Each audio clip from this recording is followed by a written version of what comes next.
తున్నారని PAC chairman Nadendla Manohar తెలిపారు. ఈ సందర్భంగా ఏర్పాటు చేసిన బహిరంగ సభకు టీడీపీ, జనసేన, బీజేపీ శ్రేణులు అధిక సంఖ్యలో పాల్గొని విజయవంతం చేయాలని మనోహర్ కోరారు.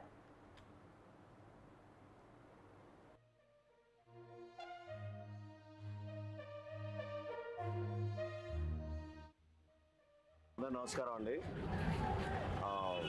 జనసేన పార్టీ అధ్యక్షులు పవన్ కళ్యాణ్ గారు ఎన్నికల ప్రచారంలో భాగంగా తెనాలికి ఏప్రిల్ 3వ తారీఖున సాయంత్రం 4ంటికి హెలికాప్టర్ ద్వారా రాబోతున్నారు.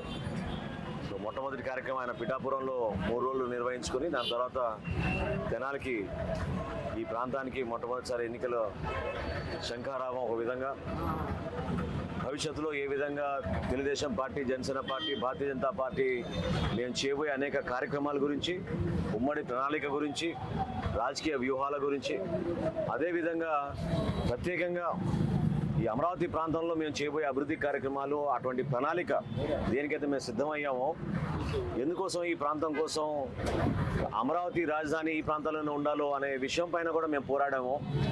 ఈ వివరాలన్నీ కూడా పవన్ కళ్యాణ్ గారు వివరిస్తారు.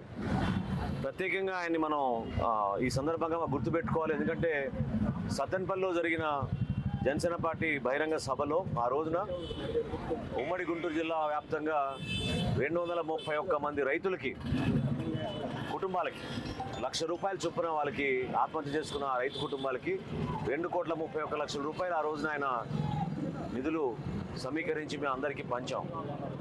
సమాజానికి ఉపయోగపడే వ్యక్తి, రాజకీయ కోణం నుంచి చూస్తే త్యాగాలు చేశారనే భావన కూడా లేదు ఆయనలో. నమస్కారం అండి. జనసేన పార్టీ అధ్యక్షులు పవన్ కళ్యాణ్